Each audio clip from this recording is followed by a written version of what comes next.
गद्य के साहित्य का जो इतिहास है उसमें उपन्यास विधा पर चर्चा कर रहे हैं। और प्रीवियस की क्लास में आपने देखा कि किस तरीके से हमने आपको जो विभाजन है उपन्यास का उसको आधार बनाकर प्रेमचंद पूर्व युगीन जितने भी उपन्यासकार उपन्यास हैं उन पे चर्चा किया। और इसके बाद प्रेमचंद युगीन जितने भी उपन्यासकार थे, प्रेमचंद तो मुख्य रूप से थे, इनके अलावा भी जितने समानांतर रूप में और भी उपन्यासकार और उपन्यास रहे हैं उन पे चर्चा की। आज जो हमारा क्लास है वो प्रेमचंदोत्तर युग का है। और प्रेमचंदोत्तर युग में आप देखेंगे कि जो प्रेमचंद से पूर्व जो उपन्यास था और प्रेमचंद युगीन जो उपन्यास था उससे बहुत कुछ आपको प्रेमचंदोत्तर युग में भिन्न देखने को मिलेगा। यहाँ पे उपन्यास की विषय वस्तु में काफी बदलाव है।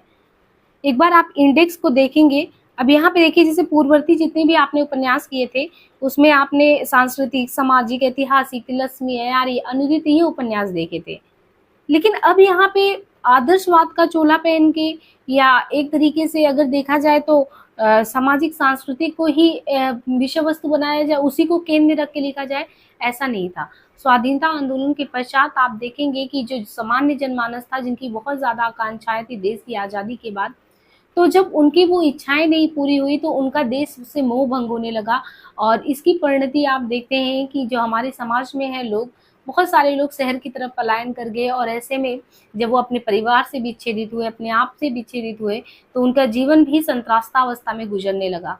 और जो हमारी मनोग्रंथियां हैं, मानो कि जिस तरीके से हमारा शरीर बहुत सारी व्याधियों से, रोग से हमको जीर्ण शीर्ण अवस्था में ले जाता है, वैसे हमारी मन की ग्रंथियां होती हैं वो भी जीर्ण शीर्ण अवस्था में जाती है। इसलिए मन की ग्रंथियों को सुलझाने के लिए आप प्रेमचंदोत्तर युग में देखेंगे मनोविश्लेषणवादी उपन्यासकार के तौर पे प्रकृतवादी, सामाजिक, ऐतिहासिक, यथार्थवादी, बहुत सारे उपन्यास के जो प्रकार है ना, वो उपन्यास के प्रकार आपको महिला लेखिकाओं के द्वारा या दलित त्रासदी से संबंधित या जनजातियों से संबंधित मुद्दे, तो अब उपन्यास की विषय वस्तु में काफी बदलाव आया जो पहले उतना बदलाव नहीं था।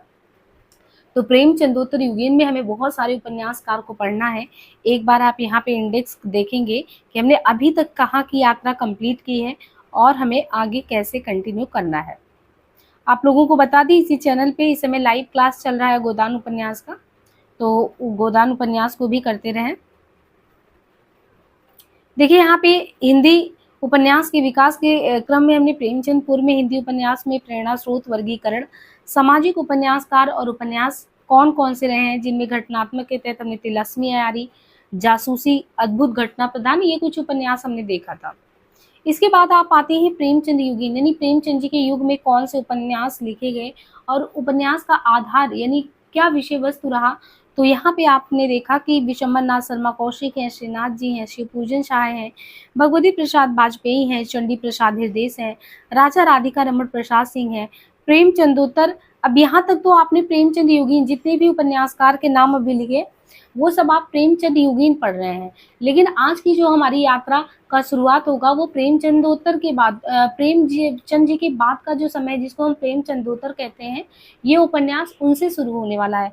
तो प्रेमचंदोत्तर हिंदी उपन्यास के तहत सामाजिक और मानवतावादी उपन्यास जिनमें सियाराम शरण गुप्त, प्रताप नारायण श्रीवास्तव, अमृतलाल नागर, विष्णु प्रभाकर, उदय शंकर भट्ट, स्वच्छंदतावादी। अब देखिए प्रेमचंदोत्तर में आपको एक मिला प्रकार में स्वच्छंदतावादी उपन्यास, और स्वच्छंदतावादी में वृंदावन लाल वर्मा, हजारी प्रसाद द्विवेदी, प्रकृतवादी में चतुर्सेन शास्त्री, वेचन शर्मा, उग्र, ऋषभ चरण जैन। फिर व्यक्तिवादी उपन्यास की बात की गई तो भगवती चरण वर्मा है ना, उपेंद्र नाथस, ये सभी प्रेमचंदोत्तर में है। चाहे वो स्वच्छंदतावाद में वृंदावन जी हो, हजारी प्रसाद हो, प्रकृतवाद में चतुर्सेन, पेचर शर्मा, ऋषभ, हजारी प्रसाद द्विवेदी को देखिए कहाँ रखा गया है, प्रेमचंदोत्तर में भी जो प्रकृतवादी उपन्यास है उसके केंद्र में रखा गया है। ऐसे ही मनोविश्लेषणवादी उपन्यास में बहुत प्रमुख रूप में रहे हैं जैनेन्द्र, इलाचंद्र जोशी, अज्ञे जी, डॉक्टर देवराज। सामाजिक यथार्थ और प्रगतिवादी में जो रहे हैं उनमें उपन्यास के तहत यानी जो समाज में यथार्थ भी देखते हैं और प्रगतिशील सोच भी रखते हैं, ऐसे उपन्यासकार की श्रेणी में यशपाल जी हैं, नागार्जुन जी हैं, भीष्म शाहनी, अमरकांत हैं, विशंबर नाथ उपाध्याय हैं, रांगेय राघव हैं, भैरव प्रसाद जी हैं, अमृत राय हैं, है ना, ये सभी लोग हैं। और यहीं पे आपकी यात्रा का विराम नहीं होता बल्कि जगदीश चंद्र राही, मासूम रजा, मार्कंडे हैं, काशीनाथ सिंह है, जगदम्बा प्रसाद है, हृदय है, अब्दुल बिस्मिल्लाह है, बदिउजमा है, मुद्रा राक्षस है, संजीव। हो सकता है इसमें बहुत सारे लोगों का नाम आपको नहीं ज्ञात हो, लेकिन बिस्मिल्लाह, हृदय, बदिउजमा, मुद्रा राक्षस, संजीव, ये सभी प्रेमचंदोत्तर लेखक रहे हैं। और जैसे हम लोग ना सिर्फ उन्हीं उपन्यासों को पढ़ते हैं जिनके नाम जानते हैं और लगता है बहुत फेमस उपन्यास है और वो उपन्यासकार भी बहुत प्रसिद्ध है, लेकिन आप देखते हैं कि अब जो एग्जाम में क्वेश्चन पूछने का ट्रेंड रहा है, वो आप डॉक्टर बच्चन सिंह के हिंदी साहित्य के इतिहास को भी देखेंगे तो इन लोगों ने जिन उपन्यासों का, जिन रचनाओं का जिक्र किया, बहुत सारे क्वेश्चन वहां से आते हैं। तो जो 2000 के बाद जो उपन्यास लिखा गया है कि उसके कथ्य वस्तु के शिल्प में कौन है, सामान्य जनमानस है। ये नहीं कि पहले जो पूर्ववर्ती उपन्यास लिखे जाते थे जिसमें तिलस्मी अयारी हो गया या मतलब कि जासूसी उपन्यास हो गया, ऐसे ऐसे उपन्यास पहले लिखे जाते थे ना जो सामान्य जनजीवन के उतने निकट नहीं होते थे, वो जैसे लगता कि छिछला मनोरंजन के लिए होते थे। तो अब उपन्यास का विषय वस्तु वो छिछला मनोरंजन नहीं रहा, लेकिन उससे बहुत ज्यादा बढ़ के था। और उसमें आप देखेंगे कि उसी क्रम में ये जितने भी इतिहासकार आते हैं ये उसी श्रेणी में आते हैं। इसके बाद भी आपको बस यही तक उपन्यास के जो उपन्यासकार हैं उनको नहीं पढ़ना है, बल्कि यहाँ पे देखिए प्रेमचंदोत्तर में ऐतिहासिक पौराणिक उपन्यास में बहुत सारे लोगों का नाम दिया गया है, चाहे वो वृंदावन लाल वर्मा, चतुर्सेन शास्त्री हो, प्रताप नारायण श्रीवास्तव है ना, रघुवीर शरण मित्र है, बहादुर देवशरी है, मनु शर्मा है, राम कुमार भ्रमर है। कम से कम आप नाम तो जान पा रहे हैं। बहुत सारे लोगों का आपको नाम नहीं पता रहा होगा। इसमें देखिए आंचलिक में भी आते हैं तो रेणु जी का नाम हम लोगों ने सुना है, देवेंद्र सत्यार्थी, रुद्र काशी के, उदय शंकर भट्ट, रांगे राघव, राजेंद्र अवस्थी, बलभद्र ठाकुर, रामदरस मिश्र, केशव प्रसाद मिश्र, यमुना दत्त वैष्णव, राही मासूम रजा, शिव प्रसाद सिंह, मायानंद मिश्र, श्रीलाल शुक्ल, हिमांशु जोशी, हर गुलाल, विवेकी राय, रघुवर दयाल, योगेंद्र सिन्हा, शानी, मधुकर गंगाधर, रामदेव। और प्रेमचंदोत्तर उपन्यास में जब आते हैं तो प्रेमचंदोत्तर उपन्यास में कहते हैं कि आधुनिकता बोध के भी विविध स्तर रहे हैं, और आधुनिकता बोध के विविध स्तर में कुछ ऐसे भी उपन्यासकार आते हैं जिनमें आपने जैसे तार सप्तक पढ़ा होगा, तो तार सप्तक 7 कवियों के रचनाओं के संकलन होते हैं, प्रगति प्रयोगवाद में हम देखते हैं। तो प्रेमचंदोत्तर उपन्यास में आधुनिकता बोध के विविध स्तर में प्रभाकर माचवे, नरेश मेहता, कृष्ण चंद्र शर्मा भिक्खू, ठाकुर प्रसाद सिंह, रामदरस मिश्र, मोहन राकेश, श्रीलाल शुक्ल, धर्मवीर भारती, कृष्ण देव वैद, सर्वेश्वर दयाल सक्सेना, शिव प्रसाद सिंह, रविंद्र कालिया, राजेंद्र यादव, महीप सिंह, श्रीकांत वर्मा, राजकुमार चौधरी, योगेश गुप्त, द्रोणवीर कोहली, कमलेश्वर, मनोहर श्याम जोशी, महेंद्र भल्ला, दुष्यंत कुमार कामतानाथ, गिरिराज किशोर, दूधनाथ सिंह, विनोद कुमार शुक्ल, रमेश चंद्र, गोविंद मिश्र, गोपाल उपाध्याय, गंगा प्रसाद विमल, राजकृष्ण मिश्र, मणि मधुकर, गिरधर गोपाल, पंकज बिष्ट, मंजूर एहतेसाम, प्रमोद सिन्हा, योगेश कुमार, भगवान सिंह, रमाकांत, रविंद्र वर्मा, श्रवण कुमार गोस्वामी, प्रणव कुमार बंदोपाध्याय, प्रकाश मनु, कमलाकांत त्रिपाठी, मिथिलेश्वर, रूप सिंह चंदेल, ज्ञान चतुर्वेदी, वीरेंद्र जैन। महिला उपन्यासकार के तौर पे दिनेश नंदिनी, डालमिया, शशि प्रभा शास्त्री, शिवानी, कृष्णा सोप्ती, दीप्ति खंडेलवाल, मनु भंडारी, उषा प्रियंवदा, राजी शेठ। तो ये हमारी महिला उपन्यासकार रही हैं। और दिनों मतलब कि आप एक बार नाम भी इनको अच्छे से समझते रहिए कि हाँ ये उपन्यासकार की श्रेणी में ये महिलाएं आती हैं। अब यहाँ पे आपने एक बार इंडेक्स देख लिया। अब जो हमारा इम्पोर्टेंट कथ्य शिल्प है जहां से ये उपन्यास आपका शुरू होता है, मुझे उम्मीद है ना कि प्रीवियस के वीडियो आप अच्छे से देख रहे होंगे, क्योंकि आप डायरेक्ट अगर इसी उस पे आएंगे ना तो समझ में नहीं आएगा। इसलिए जहाँ से प्लेलिस्ट में अपडेट किया गया आप वहीं से शुरू से देखिए तो बहुत समझ में आएगा। अब यहाँ पे देखिए प्रेमचंद योगीन हिंदी उपन्यास के बारे में क्या कहा गया है, थोड़ा सा इसे देखते हैं, फिर जो इम्पोर्टेंट फैक्ट है पहले उसको कर लेते हैं, फिर मूल टेक्स्ट पे आएंगे।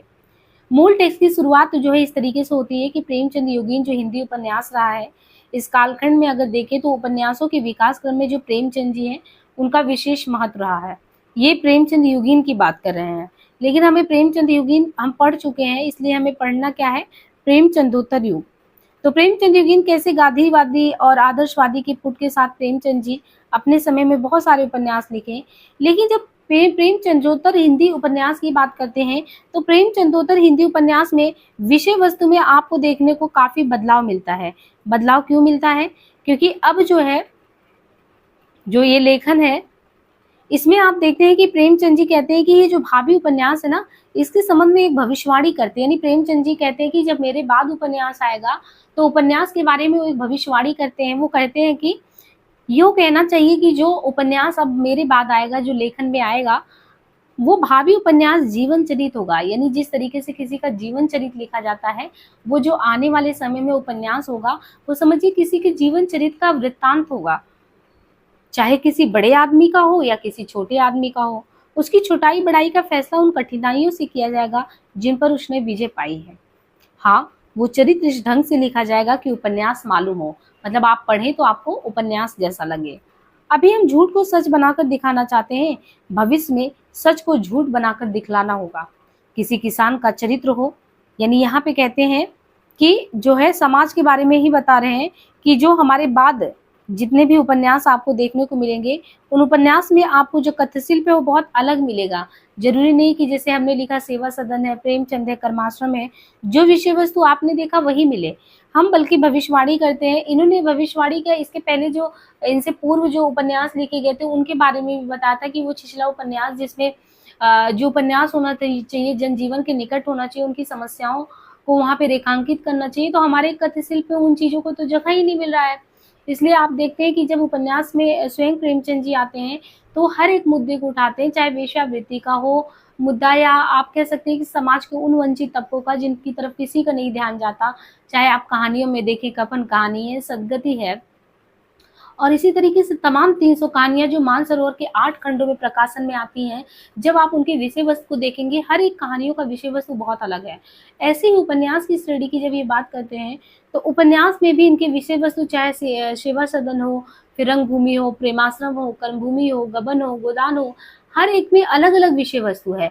और अंततः जब 1936 में जीवन का अंत सन्निकट होता है तो ये दुनिया को एक तरीके से ऐसा काल कृति देकर जाना चाहते हैं जिसमें कुछ भी शेष नहीं हो। हर एक तरीके से दर्शन हो, शहरी जीवन हो, ग्रामीण जीवन हो, मतलब समग्रता में अगर चित्र का अंकन हो तो गोदान अपने आप में कंप्लीट है। इसलिए हम कह रहे हैं कि गोदान जो सीरीज चल रहा है लाइव क्लास, उसको आप लाइव क्लास का प्लेलिस्ट अपडेट कर दिया गया है, तो वहां से जाके उसको समझिए। बहुत अच्छे से गोदान को समझाया है, क्योंकि गोदान आप नहीं समझेंगे तो प्रेमचंद जी को नहीं समझेंगे।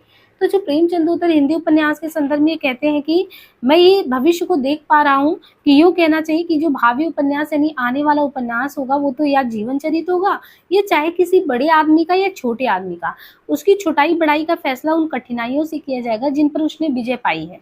हाँ, वो चरित्र इस ढंग से लिखा जाएगा कि उपन्यास जैसा आपको मालूम हो। अभी हम झूठ को सच बनाकर दिखाना चाहते हैं भविष्य में। कहते हैं कि अभी क्या है, हम झूठ को, कोई भी चीज झूठ है उसको हम सच बनाकर दिखाना चाहते हैं, लेकिन भविष्य में जो उपन्यास आएगा उसको हम सच को झूठ बनाकर दिखलाना होगा। किसी किसान का चरित्र हो या किसी देशभक्त का या किसी बड़े आदमी का, पर उसका आधार यथार्थ पर होगा। तब ये काम उससे कठिन होगा जितना अब है, क्योंकि ऐसे बहुत कम लोग हैं जिन्होंने बहुत से मनुष्यों को भीतर से जानने का गौरव प्राप्त किया है। यानी हमारे यहाँ ऊपर से लोग जानने की एक दूसरे की कोशिश करते हैं, अंदर से इतना किसी को इंटरेस्ट नहीं है कि वो आपको अंदर से जानने का प्रयास करे। फिर कहते हैं प्रेमचंद के बाद विश्व में और भारतवर्ष में आपको बहुत बड़े बड़े परिवर्तन देखने को मिलेंगे।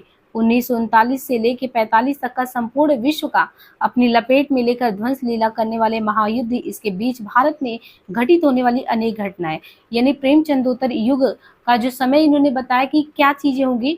तो 1939 में आपने देखा होगा कि वैश्विक स्तर पे जो हमारे यहाँ पे द्वितीय विश्व युद्ध की घोषणा की गई होती है। द्वितीय विश्व युद्ध 14 से लेकर 18 प्रथम विश्व युद्ध होता है, और फिर 1939 से लेके 45 तक का जो कालखंड है, द्वितीय विश्व युद्ध में लगभग सारे देश अपने आप को झोंक देते हैं और उस समय मानवता त्रास हो जाती है। यानी आप कह सकते हैं कि किसी के अंदर भी मानवता का रंग बस भी वो नहीं होता है। जिस तरीके से अपने यहाँ पे जब विभाजन हुआ था तो एक समय था कि भारत पाकिस्तान सब अपने भाई की तरीके से एक दूसरे के साथ रहते थे, लेकिन जैसे ही विभाजन का दंश हमारे देश को झेलना पड़ा, चंद मिनटों में ईर्ष्यावश सब लोग अपने अपने को भाई बहन ये छोड़कर बस एक धर्म के प्रतिनिधि के तौर पे आ गए।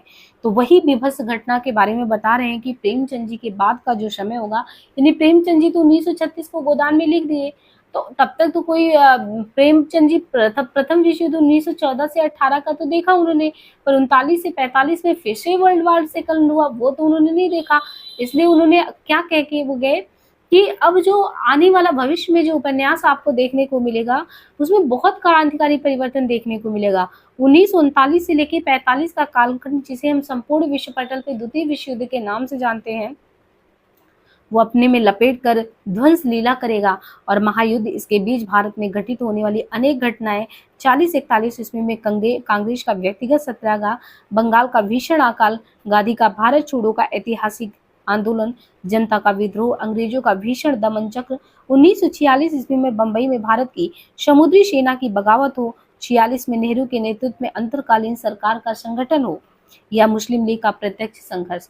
15 अगस्त सन 1947 ईस्वी को पूरे देश का भारत और पाकिस्तान दो राज्यों में बंटवारा और भारत की स्वतंत्रता, 26 नवंबर 1949 में भारत के संविधान का निर्माण, 26 जनवरी 1950 ईस्वी को भारत का संपूर्ण प्रभुत्व संपन्न लोकतंत्रात्मक गणराज्य के रूप में उदय होगा। तब से लगभग 90 दशक के अंत तक कांग्रेस का शासन विश्व राजनीति में सहअस्तित्व और पंचशील की मान्यता और उसका तिरस्कार, आर्थिक समृद्धि के लिए कार्यान्वित होने वाली योजनाएं और उनकी विफलता, चीन का आक्रमण, आदर्शवाद नेताओं का मोहभंग, पाकिस्तान और भारत का युद्ध, ताशकंद वारदा, देश के सामने अनेक समस्याएं, विघटन की प्रवृत्तियों का उन्मेष होगा। सोवियत राष्ट्र रूस का विघटन, शीत युद्ध की समाप्ति, अमेरिका का वर्चस्व, सब मिलाकर देश को एक नई पीढ़ी देखने को मिलेगा। एक ऐसी पीढ़ी देश को देखने को मिलेगा जो निराशा से, कुंठा से, लक्ष्यहीनता से ग्रसित है। शून्यता है, परमुखपेक्षिता, आत्महीनता का वातावरण उसके अंदर घर कर गया है। इन सबका सामूहिक प्रभाव आपको साहित्यकारों की रचना प्रेरणा को प्रभावित करेगा। यानी रचना जो एक तरीके से जो एक साहित्यकार है अपने समाज से, अपने परिवेश से ही तो प्रभावित होता है। अगर इस तरीके से आपके समाज में लोग बहुत संत्रास्तावस्था में होंगे, कुंठा में होंगे, आत्महीनता, निराशा, भावबोध से भरे होंगे, तो आप ये कैसे कल्पना कर सकते हैं कि कोई भी उपन्यासकार बहुत अच्छा उपन्यास मतलब समाज में सब अच्छा दिखा के लिख सकता है। जब समाज में सब कुछ कड़वा चल रहा है तो कोई अच्छा कैसे दिखा सकता है। आगे कहते हैं कि स्वतंत्रता प्राप्ति के पहले पूरे हिंदी प्रदेश को एकता के सूत्र में बांधने और उत्साह को एक निश्चित दिशा में प्रवाहित करने वाली मूल प्रेरणा थी ब्रिटिश साम्राज्यवाद, सतत संघर्ष की प्रवृत्ति, इसके साथ ही शोषण का विरोध, निम्न वर्ग के प्रति सहानुभूति, सामाजिक एकता, नारी जागरण और अछूतोद्धार, हिंदू मुस्लिम एकता आदि अन्य प्रेरणा थी जो साहित्यकारों की सृजन इच्छा को प्रभावित कर रही थी। रचनाकारों के सामने लक्ष्यहीन का प्रश्न तो था नहीं, उनके मन में आदर्शवादी प्रवृत्तियां प्रधान रूप से काम कर रही थी। वे यथार्थ की ओर बढ़ रहे थे, किंतु आदर्श को जीवन का स्पंदन देने के उद्देश्य से। परंपरा के प्रकृति उनके विद्रोह ध्वंसात्मक नहीं हो पाए थे। स्वच्छंदतावादी, मानवतावादी और प्रकृतिवादी और साथ ही मनोविश्लेषणवादी प्रवृत्तियां उपन्यास को अलग सीमाओं में विकसित करने लगी थी, लेकिन उद्देश्यहीनता, व्यक्तित्व की खोज या मूल्यों के विघटन, अजनबीपन और कुंठा जैसी चर्चाओं से उस युग के उपन्यासकार परिचित नहीं थे। प्रेमचंदोत्तर उपन्यास की दो समानांतर पीढ़ियों का उल्लेख पीछे किया गया। पहली पीढ़ी, देखिए प्रेमचंदोत्तर से पूर्व मतलब प्रेमचंदोत्तर पूर्व युग में आप देखेंगे तो इन्होंने कहा कि यहाँ पे जो है उनकी पीढ़ियों का वर्णन किया गया है, जो आपने पहले ही देख लिया। प्रेमचंदोत्तर उपन्यासकार जो थे तो इनके समकालीन देखे तो दो समानांतर पीढ़ियां चल रही थी। प्रथम पीढ़ी के तहत आप देखते हैं कि कौन से उपन्यासकार के तौर पे लेखक आते हैं। उनमें चतुर्सेन शास्त्री हैं, इलाचंद जोशी हैं, सियाराम जी हैं, प्रताप नारायण श्रीवास्तव हैं, जैनेन्द्र हैं, उपेंद्र नाथ अस्क हैं, भगवती चरण वर्मा जी हैं, वृंदावन लाल वर्मा हैं, भगवती प्रसाद वाजपेयी हैं, यशपाल हैं, वेचन शर्मा उग्र हैं, ऋषभ चरण जैन हैं। ये सभी तो पहले पीढ़ी के तहत आते हैं। यानी जितने लोगों का नाम का जिक्र किया जा रहा है ये सभी उपन्यासकार चतुर्सेन शास्त्री, इलाचंद जोशी, सियाराम शरणगुप्त, प्रताप नारायण श्रीवास्तव, जैनेन्द्र, उपेंद्र नाथ अस्क, भगवती चरण, वृंदावन लाल वर्मा, भगवती प्रसाद वाजपेयी, यशपाल, वेचन शर्मा उग्र, ऋषभ चरण जैन, अज्ञेय शुक्लांचल, राहुल सांकृत्यायन, मनमथ नाथ गुप्त, हजारी प्रसाद द्विवेदी, देवेंद्र सत्यार्थी, विष्णु प्रभाकर, अमृतलाल नागर, ये सभी तो पहली पीढ़ी के तहत हैं। तो फिर दूसरी पीढ़ी के तहत कौन है? दूसरी पीढ़ी में उदय शंकर भट्ट, प्रभाकर माचवे, वीरेंद्र कुमार जैन, भैरव प्रसाद गुप्त, भीष्म शानी, कृष्णचंद्र, फणीश्वरनाथ रेणु, नागार्जुन, लक्ष्मी नारायण लाल रांगी, राघव धनवीर भारती, डॉक्टर रघुवंश, अमृत राय, डॉक्टर देवराज, कृष्णचंद्र शर्मा भिक्खू, रुद्र काशी के, अनंत गोपाल सेवड़े, नरेश मेहता, मोहन राकेश, राजेंद्र यादव, लक्ष्मीकांत वर्मा, कंचन लता, सबरवाल शिवानी, श्रीलाल शुक्ल, शैलेश मटियानी, कमलेश्वर मार्कंडे, ठाकुर प्रसाद सिंह, रामधरेश मिश्र, दुष्यंत कुमार, निर्मला वर्मा, मनहर चौहान, ये सभी लेखक आते हैं। तो ये जो समानांतर दो लेखकों का चल रहा है, आपको प्रथम पीढ़ी के तहत कौन कौन आता है और दूसरी पीढ़ी में कौन कौन आता है, इनको बहुत अच्छे से यहाँ पे समझना है। आगे देखें, पिछले कुछ वर्षों में आपने देखा होगा कि उपन्यास जो है वो लेखकों की एक नई पीढ़ी तैयार हो गई है। 2 पीढ़ी की तो बात इन्होंने कर ली, लेकिन कह रहे हैं कि अभी पिछले समय से आप देखें तो उपन्यास जो विधा है उसमें एक तीसरी पीढ़ी भी तैयार हो गई है। और इनमें अगर आप जब तीसरी पीढ़ी की बात करते हैं तो इसमें केशव प्रसाद मिश्र हैं, विवेकी राय हैं, कृष्ण बलदेव वैद हैं, राही मासूम रजा हैं, शिव प्रसाद सिंह हैं, मनु शर्मा है, बदियुज्जमा है, अमरकांत है, विशंबर नाथ उपाध्याय है, राजेंद्र अवस्थी, जगदीश चंद्र, राजकमल चौधरी, श्रीकांत वर्मा, हृदय योगेश गुप्त, गंगा प्रसाद विमल, महेंद्र भल्ला, शानी, महीप सिंह, मुद्रा राक्षस, जगदम्बा प्रसाद दीक्षित, मनोहर श्याम जोशी, रविंद्र कालिया, काशीनाथ सिंह, गिरिराज किशोर, रमेश चंद्र शाह, कामता प्रसाद, हिमांशु जोशी, द्रोणवीर कोहली हैं, रामदेव शुक्ल हैं, गिरीश अस्थाना है, गोविंद मिश्र हैं, विनोद कुमार शुक्ल हैं, नरेंद्र कोहली, मणि मधुकर, राज कृष्ण मिश्र, योगेश कुमार, प्रमोद सिन्हा, पंकज विष्ट, संजीव। तो ये लोग उसी समानांतर में देखें तो तीसरे क्रम में हैं। उपन्यास लेखिकाओं में भी हमारी जो महिला लेखिकाएं हैं वो पीछे नहीं रही। उन्होंने तो उन मुद्दों को उठाया जो लोग समझ भी नहीं पाते, स्त्रियों के सबसे ज्वलंत मुद्दों को, जो सिर्फ कहा जाए तो स्त्रियां बहुत अच्छे से समझ सकती हैं। तो हमारी महिला जो लेखिका हैं, उपन्यासकार के तौर पे जानी जाती हैं, वो सभी लेखन में अपने आप को लेकर आई और एक से बढ़ के एक इन लोगों ने उपन्यास लिखा, जिनमें नाम है लेखिकाओं में शशि प्रभा शास्त्री का, कृष्णा सोपती जी का, उषा प्रियंवदा जी का, मृदुला गर्ग हैं, दीप्ति खंडेलवाल हैं, मनु भंडारी जी हैं, राजी शेठ हैं, कांता भारती हैं, दिनेश नंदिनी डालमिया हैं, निरुपमा सोबती हैं, प्रतिमा वर्मा हैं, ममता कालिया हैं, मेहरू निशा परवेज हैं, मृणाल पांडे हैं, मैत्रेयी पुष्पा, अलका सरावगी हैं। ये कुछ लोग रहे जो विशेष रूप से सक्रिय रहे। ये पीढ़ियां एक दूसरे से जुड़ी हुई हैं, इनके बीच इस तरह का अंतराल नहीं है जैसा मूल्य और मान्यता के स्तर पे 2 पीढ़ियों के बीच होता है। ये अवश्य है कि दूसरी पीढ़ी के लेखक जो पहली पीढ़ी के लेखक की तुलना में, यानी 2 आप कहे, ये प्रेमचंद जी कह रहे हैं कि ये पीढ़ियां एक दूसरे से कनेक्ट है, एक दूसरे से जुड़ी हुई हैं, इनके बीच उस तरह का अंतराल नहीं देखने को मिलता जैसे समानता मूल्य और मान्यता के स्तर पे 2 पीढ़ियों के बीच देखने को मिलता है। ये अवश्य है कि दूसरी पीढ़ी के लेखक पहली पीढ़ी के लेखक की तुलना में ज्यादा ही आधुनिक बोध के स्तर पर पर्याप्त नहीं दिखाई पड़ते हैं। और जो तीसरी पीढ़ी है, तीसरी पीढ़ी में व्यवस्था के प्रति तीखा आक्रोश, यानी जो तीसरी पीढ़ी वाले कथाकार उपन्यासकार रहे हैं, उन्होंने जब कथ्य वस्तु बनाया अपने उपन्यास के केंद्र में, तो वो बहुत ही ज्यादा मतलब एक प्रखर रूप से आए और ये कहते हैं कि जो तीसरी पीढ़ी है उसमें व्यवस्था के प्रति, जो समाज में व्यवस्था चल रही है, जिससे लोगों ने बहुत ही उम्मीदें पाल रखी थी आज़ादी के बाद, जब उनका मोहभंग होता है और एक नई प्रकार की समस्याएं जो है लगातार जन्म लेती चली जाती हैं, तो जब इनका समाज से मोहभंग, राजनीति से मोहभंग हो रहा था, तो ये व्यवस्था के प्रति बड़ा तीखा आक्रोश अख्तियार करते हैं और जीवन यथार्थ के प्रति आंख मूंद के नहीं चलते, आदर्शवाद का चोला नहीं पहन के चलते, बल्कि ये गहरी संशक्ति लेकर चलते हैं। यहाँ इन 3 पीढ़ियों में आने वाले सभी उपन्यासकारों का नाम उल्लेख तो नहीं किया गया है। हाँ, आगे चलकर अलग अलग वर्गों के तहत इनका विवेचन करते हुए किया जाएगा। अब प्रेमचंद के बाद इन तमाम उपन्यासकारों के बारे में जिनका हम जिक्र कर रहे हैं, उनकी कृतियों को भी आप कई प्रकार से विभाजित करके देख सकते हैं।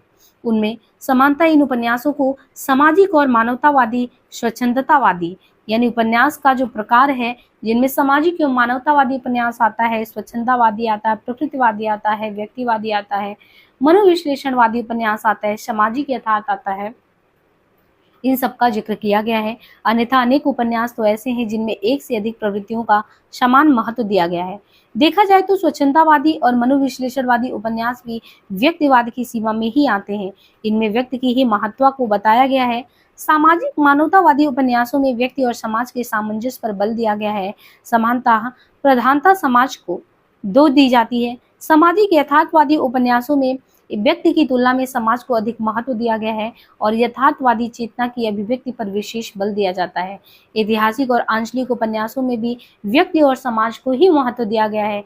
ऐतिहासिकता और आंचलिकता तो परिवेश सूचक शब्द होता है। जिसे हम इतिहास कहते हैं, वो वर्तमान परिस्थितियों में अतीत का पुनर्निर्माण करता है। इस पुनर्निर्माण में कलाकार वर्तमान की उपेक्षा नहीं कर सकता, वस्तुतः वो वर्तमान को अतीत में जीना चाहता है।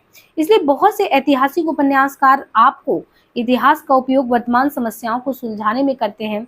इसी प्रकार जिन्हें आंचलिक उपन्यास कहा गया है, वो बोध के स्तर पर उन्हें रोमांटिकता और आधुनिकता को भी लक्षित किया है।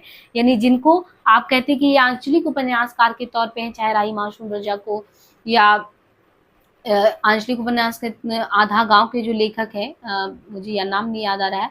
इसी तरीके से आप देखेंगे कि देहाती दुनिया से पूजन सहाय हुए या परीक्षोनाथ रेणु जी हैं, तो क्या इन लोगों ने सिर्फ और सिर्फ जो है वो आंचलिकता के स्तर पे समस्या को सुलझाने का प्रयास किया है, कि अपने उपन्यास में और भी चीजों को स्थान दिया है। तो बोध के स्तर पे इनके उपन्यास में आपको रोमांटिकता, आधुनिकता, ये सब भी देखने को मिलता है। यानी फणीश्वरनाथ रेणु जी के ही देखेंगे, अलग अलग प्रति पर कथा हो गया, मैला आंचल तो हम पढ़ ही रहे हैं। इनके अलावा भी और भी जब आप पढ़ेंगे तो वो उपन्यासों की जो कथा वस्तु है बहुत अलग है उसमें, और एक ही चीज को केंद्र में नहीं रखे, उस समय की और भी जो समस्याएं हैं उनको केंद्र में रख के इन लोगों ने लिखा है। और फिर कहते हैं कि इधर आधुनिकता और जनवाद को केंद्र में रखने की, अब जो है एक समय ऐसा आया है कि जब आधुनिकता और जनवाद को केंद्र में रखकर भी उपन्यास लिखा जाने लगा और उपन्यासों को लक्षित किया गया।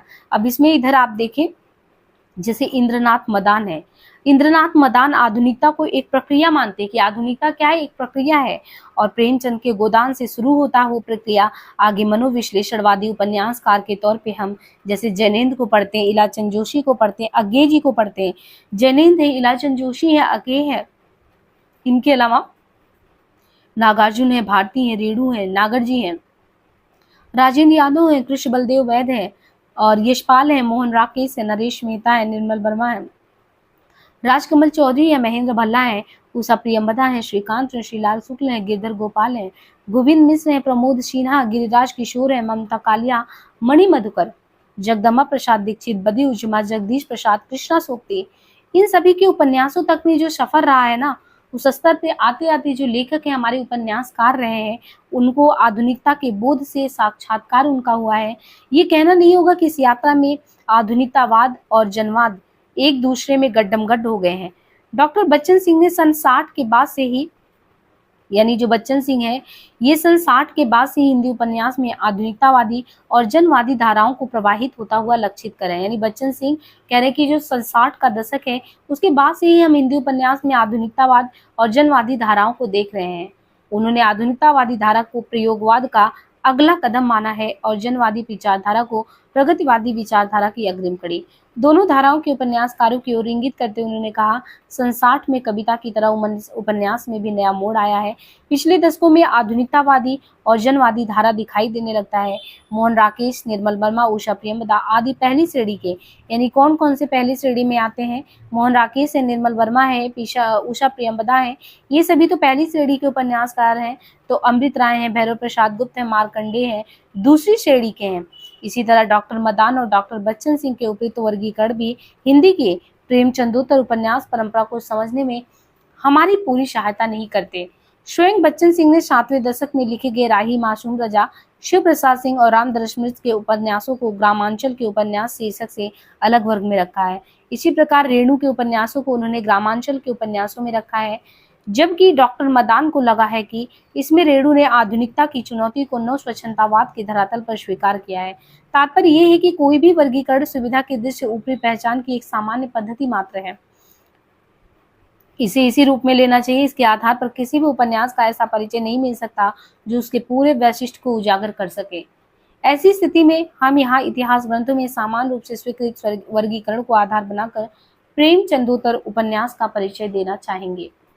सबसे पहले सामाजिक और मानवतावादी उपन्यासों को ही ले लें तो हिंदी उपन्यासों की ये जो परंपरा रही है सामाजिक और मानवतावादी, तो हिंदी उपन्यासों की ये जो धारा कही जा सकती है जिसमें स्वयं प्रेमचंद जी का दृष्टिकोण सब मिलाकर मानवतावादी दृष्टिकोण ही हो गया है। उपन्यास यहाँ पे मूलतः मनुष्य के जीवन में साहित्यकार की बढ़ती हुई दिलचस्पी का द्योतक है। यानी यहाँ पे एक तरीके से कहा गया है कि मनुष्य के जीवन में जो साहित्यकार की बढ़ती हुई दिलचस्पी का द्योतक है, यानी जो आजकल उपन्यास की कथावस्तु को जिस तरीके से केंद्र में रखकर लिखा जा रहा है, इससे ये लगता है कि जो हमारे साहित्यकार हैं वो कहीं ना कहीं जन जीवन के सन्निकट अपने आप को पा रहे हैं, क्योंकि ये उन्हीं की तुति, जो उन्हीं की आवाज़ है, उनको अपने साहित्य में जगह दे रहे हैं।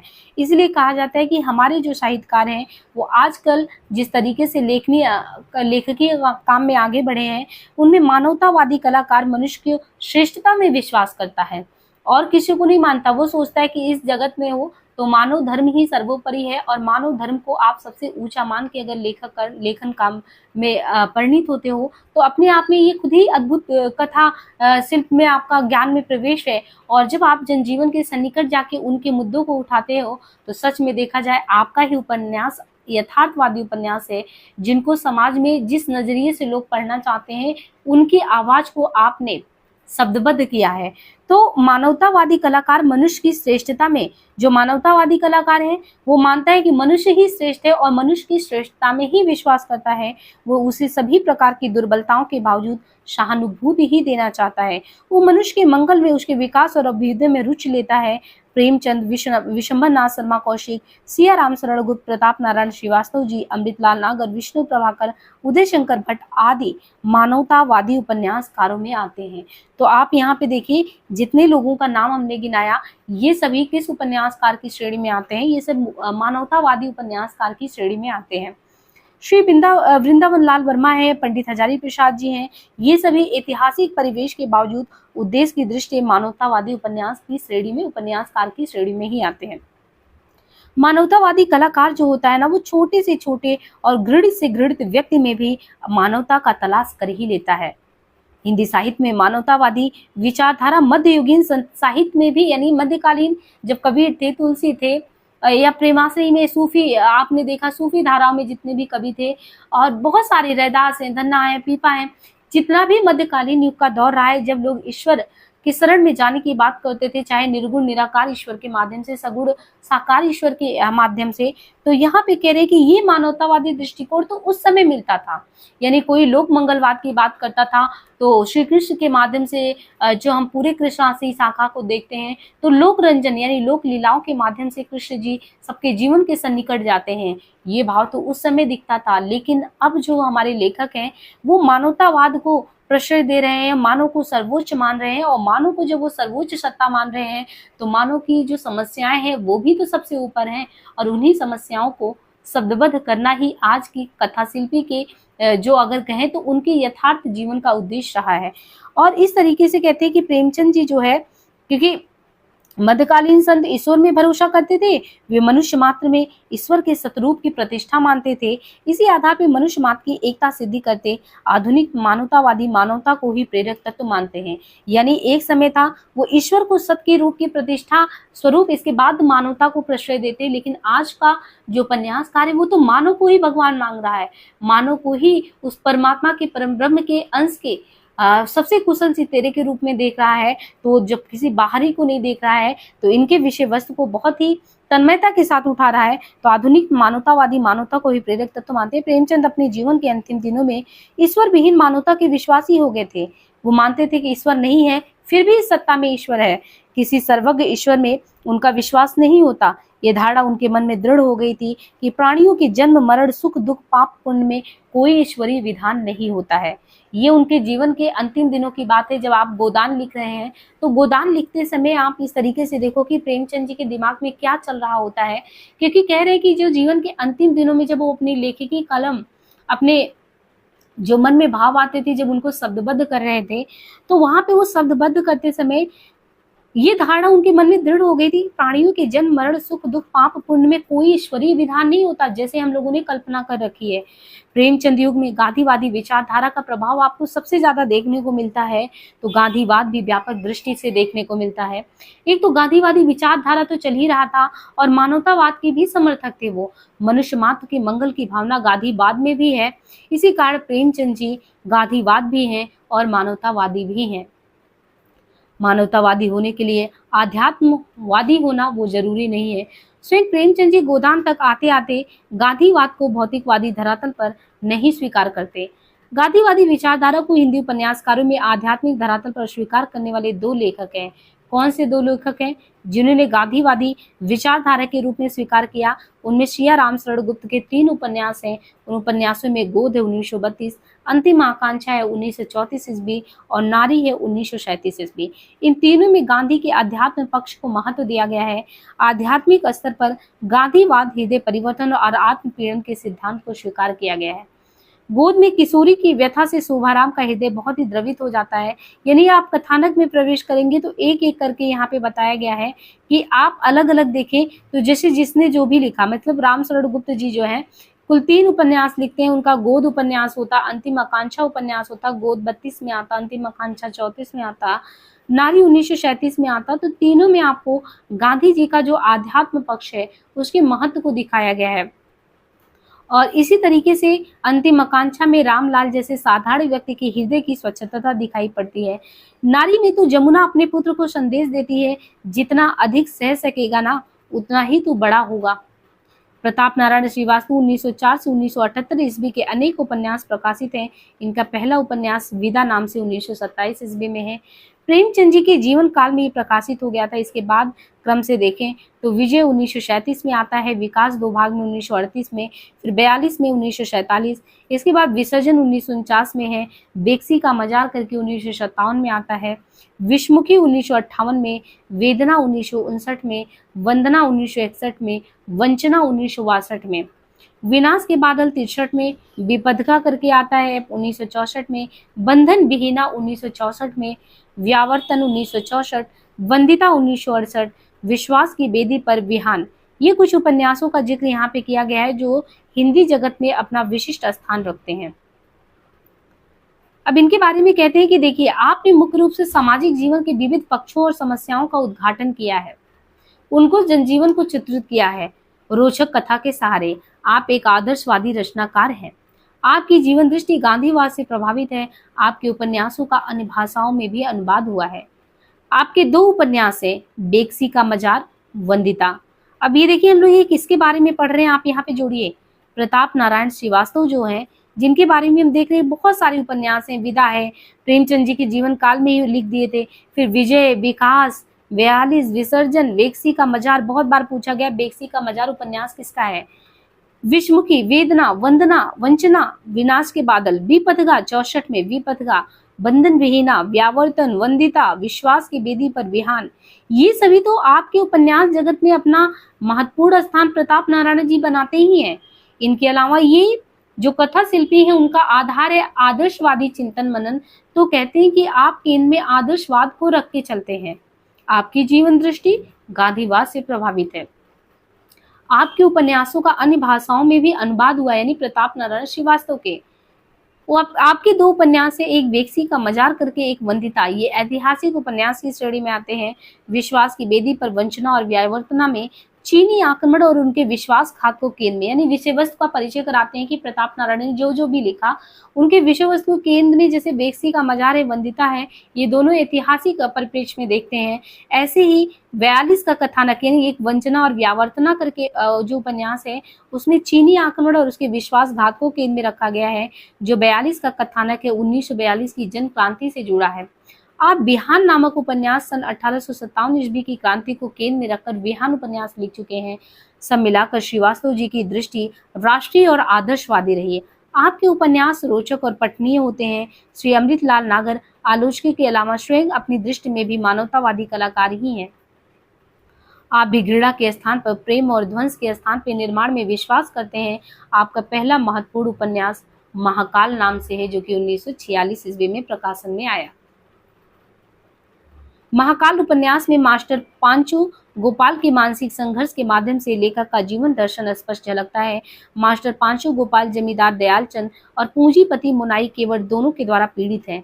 महाकाल के भयंकर वातावरण में उसका आशीर्वाद ढह जाता है, किंतु उसके एक मृत माता के शरीर से चिपके हुए एक सदैव जगत शस्त्रजात शिशु को देखकर उसमें पुनः साहस का संचार होता है।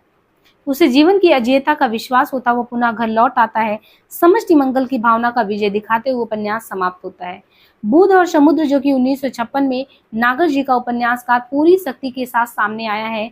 यो तो इस उपन्यास में आपको बुध और समुद्र में प्राचीन रूढ़ियों का खोखलापन, जातिवाद की, जाति भेद की व्यर्थता नजर आएगा और पूंजीवाद का विरोध, राजनीतिक दृष्टि की यांत्रिकता, यदि इनकी बातों को उभार कर सामने लाया जाए। लेकिन उपन्यास के सूत्रधार बाबा राम जी, वो तो पूर्णतः गांधीवादी हैं, सर्वोदयी हैं। उनका दृष्टिकोण पूर्णतः अहिंसावादी है। वे समाजवाद की व्याख्या करते हुए कहते हैं, खरा समाजवादी तो वही है जो दूसरों के लिए जिए और जीने दे। अमृतलाल नागर जी का मानस का हंस हमारे पाठ्यक्रम में है और 9 बजे रात को जो है उसका वाचन चल रहा है, तो आप वहां से कनेक्ट हो सकते हैं। बाकी वो वीडियो प्लेलिस्ट में अपलोड रहेगा, आप लाइव क्लास को बाद में भी देख सकते हैं। अब यहाँ आगे देखिए, कहते हैं कि सुख दुख में व्यक्ति का व्यक्ति से अटूट संबंध है। अब यहाँ पे इनकी मानवतावादी दृष्टिकोण को अगर अमृतलाल नागर जी को समझना चाहेंगे तो मानवतावादी दृष्टिकोण के तहत कहते हैं कि मनुष्य का आत्म विश्वास जागना चाहिए, सुख दुख में व्यक्ति का व्यक्ति से अटूट संबंध बना रहे, जैसे बूंद से बूंद, जैसे बूंद से बूंद जुड़ा होता है, ये बिल्कुल उसी से मनुष्य के बंधन को देखते हैं कि कैसे वो बंधा होना चाहिए, लहरों से लहरें, लहरों से समुद्र बनना।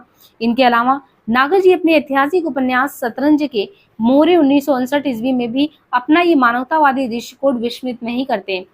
अवध की नवाबी की हास्यकालीन स्थिति का सजीव अंकन करते हुए नवाब को पूरी सहानुभूति देते हैं। उन्होंने उसकी विवशता, उसके अंतर्मन का द्वंद्व, उसकी निरवलता की पूरी सहानुभूति के साथ चित्रण किया है। सुहाग के नूपुर 1960 ईस्वी में भी अपनी संस्कारगत सीमाओं के बावजूद उन्होंने नगरवधु को भी सहानुभूति दी है। उपन्यास के अंत में वेश्या माधवी बौद्ध बिहार की पगली कहलाती है। सारा इतिहास अगर देखें तो सच सच ही लिखा है देव। केवल एक बात अपने महाकाव्य में और जोड़ देना है, इन्होंने पुरुष जाति के स्वार्थ और दम भरी मूर्खता से ही सारे पापों का उदय माना है। जड़ के स्वार्थ ही उनकी अर्धांग नारी जाति पीड़ित है, और कहते हैं कि एकांकी दृष्टिकोण से बचने के कारण ही पुरुष ने तो स्त्री को सती बनाकर ही सखी कर सका है, न वेश्या बनाकर। यानी पुरुष ने एक स्त्री को किस विडंबना के घटाटोप में छोड़ दिया है, इसी कारण वो स्वयं ही झकोले खाता है और खाता रहेगा, क्योंकि उसने क्या किया है, नारी के रूप में न्याय तो रो रहा है। ये महाकवि का कहना है। कितनी मार्मिकतापूर्ण बातें, और समाज का यथार्थ है, मार्मिकतापूर्ण नहीं कहेंगे, मार्मिक दृश्य तो है ही, लेकिन उन्होंने समाज की यथार्थ को रखा है। और कहते हैं उस नारी के आंसुओं में अग्नि प्रलय भी समाई है, तो जल का प्रलय भी है। यानी आग है, आग से वो किसी को जला देने वाला जो है वो गुस्सा भी है, तो उसके अंदर शीतल जल का ठाव भी है। और सन 60 के बाद नागर जी के बहुत सारे ऐतिहासिक और सामाजिक उपन्यास प्रकाशन में आते हैं। ऐतिहासिक उपन्यासों की चर्चा हम आगे करेंगे, जैसे अमृत और विष 1966 ईस्वी में, नाचो बहुत गोपाल 1978 में आया, बिखरे तिनके 1982 में आया, अग्निगर्भा 83 में आया। ये सभी सामाजिक उपन्यास की श्रेणी में आते हैं। और बहुत बार पूछा गया अमृत और विष किसका है, नाचो बहुत गोपाल किसका है, और ये उपन्यास किस श्रेणी में आता है और इसके प्रकाशन वर्ष। तो आपको प्रकाशन वर्ष भी जैसे अमृत विष का 1966, नाचो बहुत गोपाल का है 1978 में है, बिखरे तिनके 82 में, अग्निगर्भा 83 में, ये सब तो है ही। इनके अलावा अंग्रेजी शासन के आरंभ से लेकर स्वतंत्रता प्राप्ति तक के जो जीवन का कालखंड रहा, उसमें भी इन्होंने सजीव चित्रण किया है। लेखक ने स्वतंत्र भारत में कैसे चतुर्थी गिरते हुए मानव मूल्यों पर गहरा क्षोभ व्यक्त किया है। नाचो बहुत गोपाल में मेहतर समाज के ऐतिहासिक, उनके रीति रिवाज, वेशभूषा, बोली बानी, नित्य के दुख दर्द को साकार रूप दिया है। इसी तरीके से इनमें सबसे सशक्त चरित्र निर्गुणिया का है। निर्गुणिया जन्म से ब्राह्मणी है, सामाजिक अन्याय का शिकार होकर वो एक मेहतर युवक मोहना के साथ भागने का विवश हो जाती है। इस उपन्यास में मेहतरों के प्रति सहानुभूति के साथ वर्ण व्यवस्था की कमजोरी, हमारे समाज की दुर्बलता को दिखाता है। बिखरे तिनके में राजनेता जो है, नगर पालिका के अधिकारी, पत्रकार, व्यापारी तथा छात्र नेताओं के चारित्रिक पतन को उजागर किए हैं। अग्निगर्भा, इसमें दहेज की समस्या और उसके दारुण परिणाम की ओर संकेत किया गया है। तो कुल मिला के नागर जी ने बाद के उपन्यास में जो भी सामाजिक कुरूपताएं थी, उनको बहुत ही दृढ़ता और साहस के साथ हमारे सामने रखा है। इन उपन्यासों में रामजी दास जैसा कोई आध्यात्मिक चेतना संपन्न पात्र समस्याओं का समाधान करने के लिए आगे नहीं आता। हाँ, इससे जाहिर होता है कि अंततः नागर जी मनुष्य को उनकी दुर्बलताओं के साथ जीवंत और विश्वसनीय बनाकर हमारे सामने रखते हैं। किंतु अगर देखा जाए तो सामाजिक समस्याओं का अंतिम समाधान गांधीवादी हृदय परिवर्तन ही है, और उनका ये विश्वास इधर खंडित होता सा दिख रहा है। हो सकता है इसे लेकर उनके मन में अंतर्द्वंद की स्थिति बनी रहे। तो इसके बाद आप देखिए, बहुत सारे उपन्यासकारों के बारे में हमें क्रमशः पढ़ना है, और जिस तरीके से अभी हम लोग यहाँ पे उपन्यासकार के बारे में पढ़ रहे हैं, तो पूर्ववर्ती जितने भी हमने उपन्यास पढ़ा था, आपको इस तरीके से कहा था एक इंडेक्स याद रखना है ना। तो ऐसे देखिए यहाँ पे जैसे ये इंडेक्स दिया है ना, जब भी हम आपको प्रेमचंदोत्तर उपन्यास के बारे में पढ़ रहे हैं, तो इसी तरीके से इंडेक्स से आप जो इम्पोर्टेंट चीजें हैं उनको याद कर लेंगे। जैसे यहाँ पे प्रेमचंदोत्तर युग जो है समय 1936 से वर्तमान तक का जो समय है, इसमें आपको देखिए प्रेमचंदोत्तर युग के उपन्यास के विषय विवेचन के केंद्र में डॉक्टर नगेंद्र मधुरेश जी ने जो काम किया है, उसमें मनोविश्लेषणवादी उपन्यासकार के तौर पे जैनेन्द्र इलाचंद जोशी हैं, आगे हैं डॉक्टर देवराज जी हैं। ये प्रमुख मनोविश्लेषणवादी उपन्यासकार के तौर पे जाने जाते हैं, जिनमें जैनेन्द्र कुमार इलाचंद जोशी हैं, आगे हैं। तो जैनेन्द्र जी के कुछ बहुत ही इंपॉर्टेंट जो उपन्यास रहे हैं, उनमें परख 1924 है, सुनीता 34 है, त्यागपत्र 37 है, कल्याणी 39 है। तो परख 29, सुनीता 34, त्यागपत्र 37, कल्याणी 39। सुखदा है 1952 में है, विवर्त 53 में है, व्यतीत 1953 में है, जयवर्धन 1956 में है, मुक्तिबोध 1965 में। तो जैनेन्द्र कुमार के बारे में जब हम वहाँ पे डिटेल में अध्ययन करेंगे तो इन सारे उपन्यास का जिक्र वहाँ पे उनके विषय वस्तु के साथ किया गया होगा। बाकी यहाँ पे सिर्फ आप प्रकाशन वर्ष और ये देख लीजिए कि जैसे जैनेन्द्र जी हैं 1905 से 1988 का कालखंड है, इलाचंद जोशी का 1902 से 82 का कालखंड है, ऐसे अज्ञे जी का 1911 से 87 का कालखंड है। और इनकी प्रमुख रचनाएं कौन सी रही, और मनोविश्लेषणवादी में ये 4 ही लोगों का नाम दिया गया है, जैनेन्द्र जी, इलाचंद जोशी जी, अज्ञे जी, डॉक्टर देवराज जी। और इनके सारे उपन्यास बहुत इंपॉर्टेंट है, बार बार एग्जाम में पूछे गए हैं। परख 1929, सुनीता 34, त्यागपत्र 37, कल्याणी 39, सुखदा 1952, विवर्त 53, व्यतीत 53, जयवर्धन 1956, मुक्तिबोध 65, अनंतर 68, अनाम स्वामी 74, दसाक 1985, जहाज का पंछी 1954, ऋतुचक्र 1969, भूत का भविष्य 73, कवि की प्रेयसी 1976। इसी तरह इलाचंद जोशी का घृणामयी 1929, सन्यासी 40, पर्दे की रानी 42, प्रेत और छाया 44, निर्वासी 46, मुक्तिबोध 48, सुबह के भूले 1951, जिप्सी 1952, जहाज का पंछी 1954, ऋतुचक्र 1969, भूत का भविष्य 1973, कवि की प्रेयसी 1976। इसके बाद अज्ञे जी 1911 से 87 का, शेखर एक जीवनी पहला भाग 1940, दूसरा भाग 1944, और डॉक्टर देवराज जी का है पद की खोज 1951, बाहर भीतर 54, अजय की डायरी 60, मैं वे और आप 1969, दूसरा सूत्र 78, दोहरी आग की लपट 1973। और फिर ये जो है उपन्यास 1950 में लज्जा नामक शीर्षक से प्रकाशित हुआ था। तो यहाँ पे अब एक एक करके सारे जो इम्पोर्टेंट रचनाकार रहे हैं, तो उनके बारे में जो इम्पोर्टेंट फैक्ट रहे हैं, उनके रचनाएं, उनके बारे में, उनके संबंध में यहाँ पे जिक्र किया गया है। और इसके बाद जैसे ही आप मनोविश्लेषणवादी उपन्यासकार के तौर पे जितने भी उपन्यासकार हैं उनके बारे में खत्म करेंगे, तो आगे आपको ऐसे ही फैक्ट जो इम्पोर्टेंट तथ्य है उनमें प्रमुख समाजवादी, सामाजिक यथार्थवादी उपन्यासकार और उपन्यास के तौर पे हम किसे जानते हैं उनके बारे में यहाँ पे जिक्र किया गया है। यहाँ पे अगर देखेंगे ना तो आपको जो है मनोविश्लेषणवादी उपन्यासकार जो लिखते हैं उनके केंद्र में क्या रहता है, यहाँ पे थोड़ा सा बताया गया है। जैसे हम मनोविश्लेषणवादी उपन्यासकार के तौर पे जैनेन्द्र जी को जानते हैं, तो जैनेन्द्र जी को हिंदी में मनोविश्लेषणवादी उपन्यास का आरंभकर्ता माना जाता है। और जैनेन्द्र के ज्यादातर उपन्यासों का मूल विषय आपको काम, पीड़ा एवं अहम का समर्पण देखने को मिलेगा। जैनेन्द्र के संबंध में डॉक्टर गोपाल राय ने लिखा है कि व्यक्ति के आंतरिक जीवन, मानसिक द्वंद, मूल्य विषय संघर्ष आदि को अधिक गहराई और सृजनात्मकता के साथ उपन्यास का विषय बनाने का श्रेय किसको जाता है, तो जैनेन्द्र कुमार जी को जाता है। परख उपन्यास का केंद्रीय विषय प्रेम के एक विशेष आदर्श का चित्रण है। प्रेम का त्रिकोण तथा पत्नी व प्रेमिका का द्वंद्व उपन्यास में चित्रित हुआ है। इसमें 4 मुख्य पात्र हैं, कुट्टो, सत्यधन, गरिमा तथा बिहारी के माध्यम से जैनेन्द्र जी ने अपना प्रेम दर्शन स्थापित किया है। सुनीता उपन्यास से जैनेन्द्र उपन्यासकार के रूप में प्रस्थापित हुए हैं। इसमें दाम्पत्य प्रेम तथा दाम्पत्य से बाहर के प्रेम के मध्य तनाव का चित्रण हुआ है। किसमें? सुनीता उपन्यास में। उपन्यास में जैनेन्द्र जी ने दाम्पत्य से बाहर प्रेम के स्त्री अधिकार की वकालत की है। त्यागपत्र जैनेन्द्र का सर्वाधिक प्रसिद्ध उपन्यास है। त्यागपत्र उपन्यास में मृणाल के माध्यम से स्त्री के आत्मपीड़क तथा विद्रोही व्यक्तित्व का चित्रण हुआ है। कल्याणी में विवाह के उपरांत आने वाली समस्याओं का अंकन हुआ है। इनके अलावा सुखदा जो उपन्यास है, सुखदा में नायिका सुखदा की मनः स्थिति का चित्रण हुआ है। इसी तरह विवर्त में जितेन और भुवन मोहिनी की प्रेम कथा का वर्णन है। जयवर्धन में मनुष्य के निजी जीवन एवं शासन की सामाजिकता के द्वंद्व का अंकन है। मुक्तिबोध जैनेन्द्र का राजनीतिक विमर्श का उपन्यास है और इसमें आपको मुक्तिकामी राजनेता के जीवन की करुण कहानी को चित्रित किया गया है। इसमें नायक सहाय के जीवन में पत्नी राजेश्वरी और प्रेयसी नीलिमा दोनों का अपना अपना महत्व और कितने अंतर्द्वंद में ऐसे पात्र जीते हैं।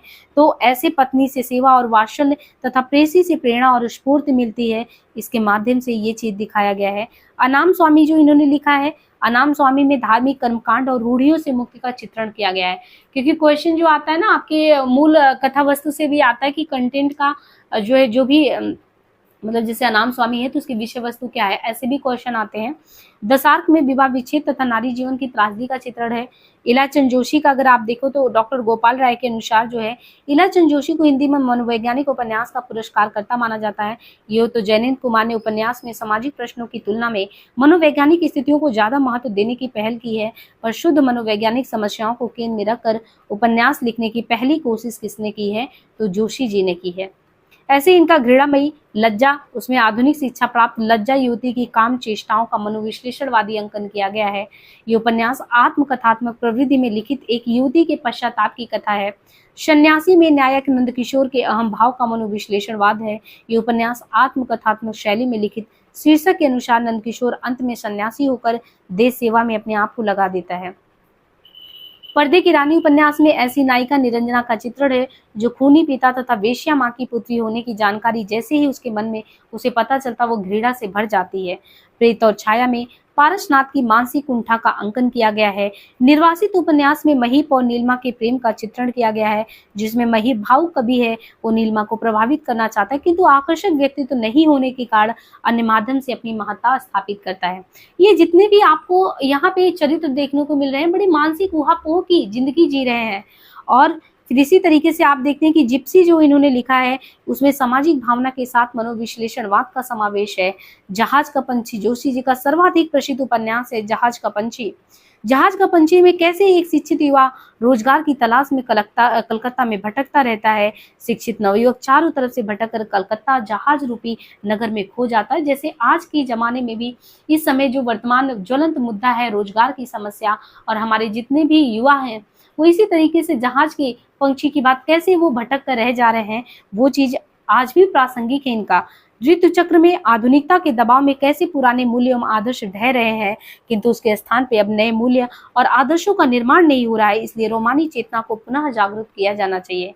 कवि के प्रेयसी उपन्यास में कालिदास के नाटक मालविकाग्नि मित्र में चित्रित पात्र कवि नाटककार समलौंगी के जीवन का काल्पनिक चित्रण हुआ है।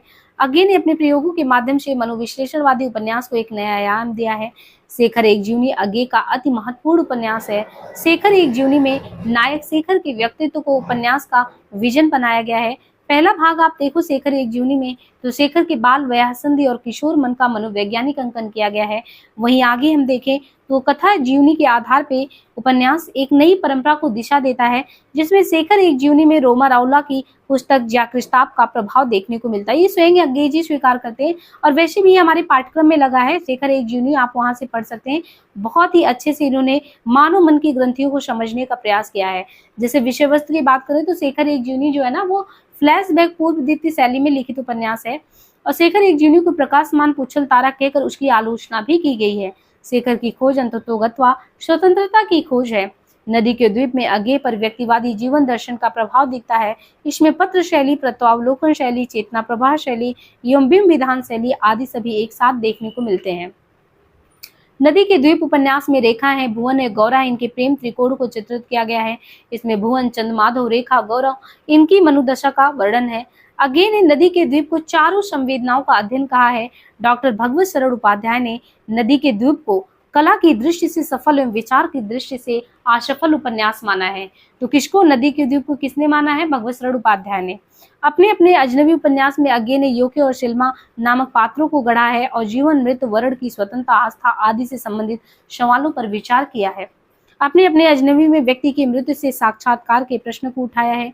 डॉक्टर देवराज का प्रथम उपन्यास पथ की खोज 2 खंडों में 1951 में प्रकाशित हुआ। उपन्यास का केंद्रीय विषय प्रेम एवं विवाह की नैतिकता से संबंध है। उपन्यास में कैसे एक स्त्री या पुरुष के एक से अधिक पुरुष या स्त्रियों से प्रेम करने के नैतिक प्रश्न को उठाया गया है। आधुनिक मध्यवर्गीय समाज के शिक्षित सदस्यों के जीवन की समस्याओं को यहाँ पे उकेरा गया है। इसी तरह डॉक्टर देवराज कृत बाहर भीतर उपन्यास का दूसरा संस्करण भीतर का घाव शीर्षक से प्रकाशित हुआ। भीतर का घाव शीर्षक से ही आपको लगेगा कि उपन्यास इसमें क्या लिखना चाहता होगा। इसमें मध्यवर्गीय स्त्री की पीड़ा का अंकन हुआ है। रोड़े और पत्थर में कुंठित जीवन पर आधारित मध्यवर्गीय लोगों की त्रासदी का चित्रण हुआ है।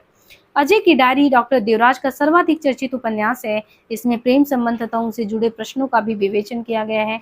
डॉक्टर गोपाल राय के अनुसार इसमें विश्वविद्यालय परिसर की पृष्ठभूमि में कैसे एक असफल वैवाहिक जीवन और मध्यवर्गीय सामाजिक नैतिक मूल्य के दबाव में प्रेम का त्रासद अंत होता है, उसका वर्णन है। दोहरी आग की लपट में प्रेम एवं दाम्पत्य के बीच में प्रेम की समस्या का चित्रण है। डॉक्टर देवराज कृत मैं वे और आप उपन्यास को स्वतंत्र उपन्यास कहने के साथ ही स्वयं लेखक ने इसे अजय की डायरी के अगला भाग के रूप में भी देखा है। डॉक्टर देवराज के अधिकतर उपन्यास प्रेम एवं दाम्पत्य की समस्याओं को सुलझाते हैं। और अब देखिए, यहाँ से शुरू होगा सामाजिक यथार्थवादी उपन्यास, जिनको हम अगली कड़ी में देखेंगे। और इस तरीके से देखिए, ये उपन्यास की यात्रा रही। आपको चैनल पे और भी महत्वपूर्ण सीरीज कराए गए हैं, जिनमें काव्यशास्त्र का सीरीज है, हिंदी साहित्य का इतिहास डॉक्टर नगेन जी का चल रहा है, और एनटीएस जो परीक्षा व्याख्या सहित हल प्रश्न पत्र भी हल करवाया गया है। और सबसे अहम जो इम्पोर्टेंट है आपके लिए, वो शुक्ल सीरीज, इसको फॉलो करिए। और आप मुझसे बराबर कनेक्ट रहने के लिए टेलीग्राम हिंदी और प्राइड से कनेक्ट हो सकते हैं, क्योंकि आप इससे कनेक्ट होंगे तो जो भी जानकारी है हम इसके माध्यम से साझा कर देते हैं, वो आप तक पहुंच जाएगा और आप बराबर अपडेट पाते रहेंगे। बाकी आप लोगों से यही है कि लाइक शेयर सब्सक्राइब करना ना भूलें। अगर चैनल पे पहली बार हैं तो अपने प्रयास भी जरूर दिखाएं, क्योंकि ये यात्रा हमें एक साथ ही बहुत लंबे लेकर चलना है और उसमें विश्वास, धैर्य और एक समर्पण का भाव चाहिए होता है, जिनमें अगर हम दोनों लोग साथ लेकर चलेंगे तो बहुत ही अच्छे से हम पूरे गद्य साहित्य को खत्म कर पाएंगे। आज के लिए इस वीडियो को यहीं पे एंड करते हैं। जल्दी मिलते हैं नेक्स्ट सेशन में। धन्यवाद।